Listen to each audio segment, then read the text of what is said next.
असल गेम तो अब पड़ चुकी है। ईरान ने बड़ा पत्ता चल दिया है, बड़ा कार्ड चला है और एक ऐसी चाल जो अमेरिका को चारों शाने चित कर सकती है और ईरान के लिए गेम चेंजर है। ईरानी सदर के दौरे पाकिस्तान से पहले एक ऐसा खड़ाक हुआ है जो अनप्रेसिडेंटेड है और असल डेवलपमेंट्स जो हैं वो पसे पर्दा चल रही थीं जो अब सामने आ चुकी हैं। सऊदीया, यूएई समेत पूरे अरब खित्ते के लिए यह बड़ी ब्रेकिंग न्यूज है और सिचुएशन इस वक्त बड़ी इंटरेस्टिंग हो गई है क्योंकि मैच फंस चुका है।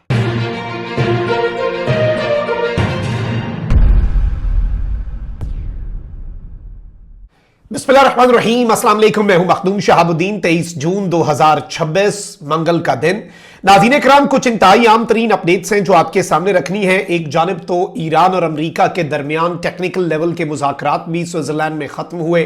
वर्किंग ग्रुप्स बनाने पर इत्तफाक हो चुका है। वर्किंग ग्रुप्स जो हैं वो ईरान के मुंजमद असासों से लेकर सैंक्शन से लेकर अबनाए हुर्मज़ और अफजूदा यूरेनियम और बाकी इवन डीकन्फ्लिक्शन सेल जो है लबनान और इसराइल के हवाले से उस पर काम करेगा। इस सब में ईरान के सदर का दौरा पाकिस्तान बहुत अहमियत का हामिल है। जिस तरह से ईरान के सदर को पाकिस्तान की हुदूद में आते ही पाकिस्तान के फाइटर जेट्स जो हैं उन्होंने अपने हिफाजती हिसार में लिया। जब वो लैंड किए तो वजीर आजम और सदर ने इस्तकबाल किया, 21 तोपों की सलामी और फिर इवन उनकी लैंडिंग के बाद एक फ्लाई पास जो है सलामी पेश की गई पाक फजाइया के तैयारों की तरफ से।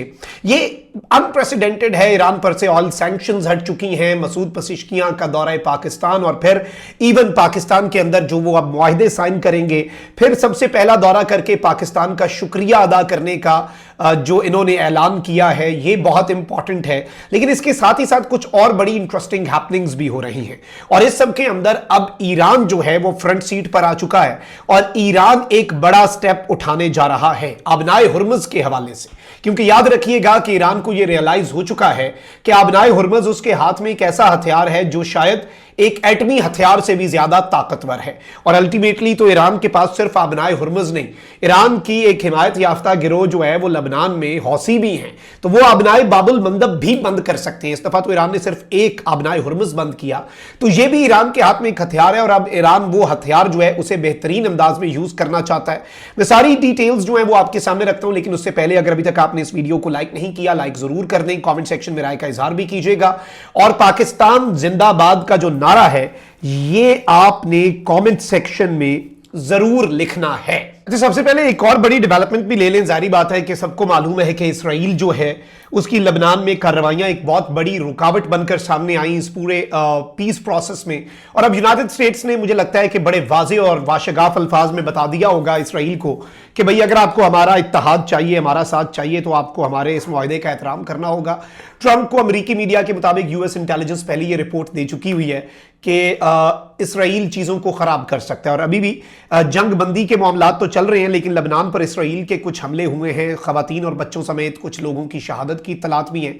फिर इसके साथ ही साथ इसराइल की जानिब से जनूबी लबनान में सिक्योरिटी जोन बरकरार रखने के लिए कार्रवाइयाँ जारी रखने का ऐलान किया गया। उन्होंने कहा हम आगे नहीं बढ़ेंगे, लेकिन जो लबनान की एक पट्टी जिसे इसराइल कहता है ये सिक्योरिटी जोन या बफर जोन है, जिस पर इसराइल कहता है हमारा कंट्रोल है, कहता है इसे अपने पास रखने के लिए तो हम अपनी कार्रवाइयाँ जारी रखेंगे। अब इसराइल के वजीर आजम, वजीर दिफा और फौजी सरबराह की जानिब से जारी मुश्तरका बयान में कहा गया कि इसराइली फौज जनूबी लबनान में सिक्योरिटी जोन बरकरार रखने के लिए कार्रवाइयां जारी रखेगी। बयान में कहा गया कि इसराइली शहरियों और फौज की सलामती बुनियादी असूल रहेगी, इस पर किसी किस्म का समझौता नहीं होगा। लबनान इसराइल मुज़ाकरात का एक और दौर वाशिंगटन में आज होना है और बातचीत का मकसद इसराइल हिजबुल्लाह जंगबंदी कराना है, लेकिन इसके बावजूद इसराइल यह कहता है कि हम वो एरियाज नहीं छोड़ेंगे। एक येलो लाइन भी क्रिएट की गई थी इन मुज़ाकरात में, लेकिन इसराइल ने पिछले दिनों उस लाइन को भी अबूर कर लिया और आगे बढ़कर कुछ लबनान के एरियाज पर अपने परचम भी लहराए। वहीं दूसरी तरफ अहम तरीन चीज यह है नाज़रीन कराम के स्विट्जरलैंड में अमेरिका ईरान बातचीत में भी हिजबुल्लाह का मामला हंगामी एजेंडे में शामिल रहा और इसराइल तनाज़ा बातचीत के पहले दिन जो है उसके हवाले से भी चीजें सामने आई और क्या मामला बना ये सब देख चुके हैं। अब आते हैं ईरान के एक मास्टर स्ट्रोक के ऊपर जिसके हवाले से मैंने अपने इब्तदाइये में भी जिक्र किया और अब अरब ममालिक के लिए भी this is a very decisive moment.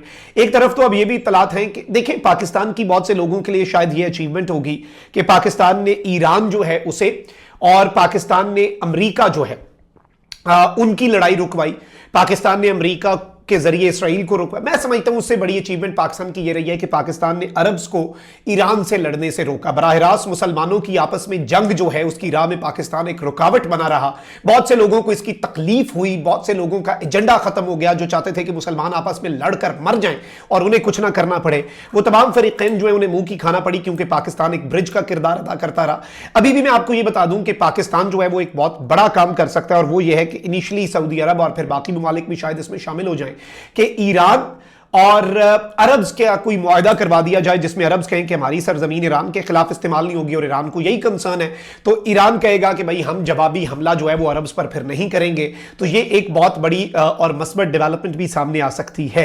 इसीलिए तो डोनाल्ड ट्रंप ने अगले दिन ये बयान जारी कर दिया था कि मैं चाहूं तो मैं इस्तेमाल कर सकता हूं अरब ममालिक में कोई भी एयरपोर्ट, कोई भी एयरबेस, वो मुझे नहीं रोक सकते। ये सारी बातें शायद इसलिए हैं क्योंकि अंदर से ट्रंप भी परेशान है और अमेरिका भी परेशान है कि मिडल ईस्ट ऑर्डर अब बदल रहा है। अब आते हैं असल खबर के ऊपर। नाज़रीन इकराम, आपको याद है कि ओमान एक बड़ा अहम मुल्क है। पहले ये सालिस भी के तौर पर सालसी करवाने की भी इसने कोशिश की, अमेरिका ने हमला कर दिया। फिर अमेरिका को इस जंग में कुछ चीजें रियलाइज हुई जिसके बाद अमेरिका जरा ठंडा हुआ और फिर उसने जंग बंदी की। ईरान की शराइत बहुत सी मान ली गई। Even that is also a reality, let's be honest here. अब जो चीज समझने वाली है, जो मैं समझता हूं जिसका हमें इदराक करना है, वो ये है कि ओमान और ईरान जो है ये आबनाए हुर्मुज़ को कंट्रोल के वाले से बात कर रहे थे ट्रंप ने। इवन ओमान जैसा मुल्क जो बिल्कुल न्यूट्रल सा मुल्क है, बेहतरीन, अपने किसी पॉलिटिक्स में नहीं पड़ता, किसी ग्रुप बंदी में, और नॉन अलाइनमेंट की एक पॉलिसी है उसकी, उस मुल्क को भी ब्लो अप करने की धमकी दे दी। इवन ईरान के बजाय ओमान पर सैंक्शंस की बात कर दी। लेकिन अब आप इस चीज को नोट करें कि ईरान के प्रेसिडेंट के पाकिस्तान आने से पहले ईरान के फॉरेन मिनिस्टर ओमान गए। ओमान में उनकी सिर्फ ओमान के वजीर खारजा से मुलाकात नहीं हुई बल्कि ओमान के जो बादशाह हैं, सुल्तान हैं, सुल्तान हैसम, उनके साथ इन्होंने जाकर अहम तरीन मुलाकात की। आई थिंक ये बड़ी इंपॉर्टेंट है। अब्बास इराक्ची इस मुलाकात के फौरी बाद पाकिस्तान आए और पाकिस्तान में ईरान के प्रेसिडेंट जो हैं उनके लैंड होने से पहले ये पहुंच गए क्योंकि ये ओमान में थे, प्रेसिडेंट ने तो तेहरान से आना था। और पाकिस्तान में आकर भी इन्होंने अलग से कुछ अहम तरीन मीटिंग्स जो हैं वो होल्ड की हैं। सदर जो हैं वो तो जारी बात है बायलैटरल विजिट है, बड़े लेवल पे पाकिस्तान ईरान मुआहदे, लेकिन इस पीस प्रोसेस में तो अब्बास इराक्ची बहुत एक्टिव हैं और बाकर कलेबाफ। तो अब्बास इराक्ची का अलग से ओमान से होकर पाकिस्तान आना भी इंपॉर्टेंट है। अब जो सबसे बड़ी चीज है वो ये है कि अब्बास इराक्ची ने ओमान में किया क्या। Iran and Oman convene in Muscat to discuss new maritime framework for the Strait of Hormuz. क्योंकि आबनाए हुर्मुज़ सिर्फ ईरान की टेरिटरी के करीब नहीं आता। अगर ईरान क्लेम करता है, जिस कानून या जिस असूल के तहत ईरान का ये क्लेम है कि ये टेरिटरी जो है आबनाए हुर्मुज़ पे हमारा कंट्रोल है, उसके तहत इस पे ओमान का भी कंट्रोल बनता है। और अब बाज़ाब्ता तौर पर इन्होंने आपस में गुफ्तगू की है। आबनाए हुर्मुज़ किसका है, इससे अब अमेरिका को आउट करने की तैयारी है। अरब ममालिक को एक चांस दिया गया है बेसिकली ईरान की तरफ से, और ये आगाज ओमान के साथ मिलकर किया गया है कि आओ मिलकर चीजें अपनी लेकर चलें, आओ मिलकर फैसला करते हैं। और अगर अरब ममालिक ने मस्बत रिस्पॉन्स दिया तो ये अमेरिका के लिए बहुत बड़ा झटका होगा क्योंकि अमेरिका खुद को इस रीजन में थानेदार समझ रहा था। एक तो वैसे ही अरब ममालिक को पता चल गया कि अमेरिका के बेसिस एसेट नहीं है, लाइबिलिटी है, एक उनके लिए ऊपर से एक और परेशान कुन चीज है। But I will be very honest here के मामला जो है वो बड़ा ही अजीब है और सिचुएशन जो है वो कभी भी आउट ऑफ कंट्रोल जा सकती है। लेकिन इस सब के अंदर ओमान और ईरान मिलकर आबनाए हुर्मुज़, अभी ये देखें टॉल के हवाले से भी बात हुई है कि इन 60 दिनों में कोई टॉल नहीं होगा। उसके बाद ईरान ने कोई मैकेनिज्म तो बनाना है और वर्किंग ग्रुप्स अमेरिका के साथ भी बन चुके हैं, तो उनमें भी जो डिस्कशंस है वो ऑब्वियसली यहां पर आकर फाइनल होनी है, यहां पर आकर जो चीजें हैं वो डिस्कस होनी है। तो इस सब के अंदर ईरान एक बड़ा बेहतरीन और बड़ा रोल प्ले कर सकता है और ओमान और बाकी इसमें even this is a message for Saudi Arabia, UAE, कतार, बहरीन, कुवैत के अपने मामलात आओ मिलकर हल कर लेते हैं। इसमें किसी तीसरे या बाहर के फरीक की तो जरूरत ही नहीं है, आओ मिलकर अपने मसले हल करें। तो शायद ये ओमान का जो दौरा है और ओमान के साथ जो डिस्कशंस हैं ये उसकी जानिब एक बहुत बड़ा कदम है and this is very important development. और फिर अब्बास इराक्ची का पाकिस्तान आना और पाकिस्तान को तमाम तर चीजों पर ऑन बोर्ड लेना, दैट इज ऑल्सो इंपॉर्टेंट। अपना बहुत ख्याल रखिए। अल्लाह निगहबान। पाकिस्तान जिंदाबाद।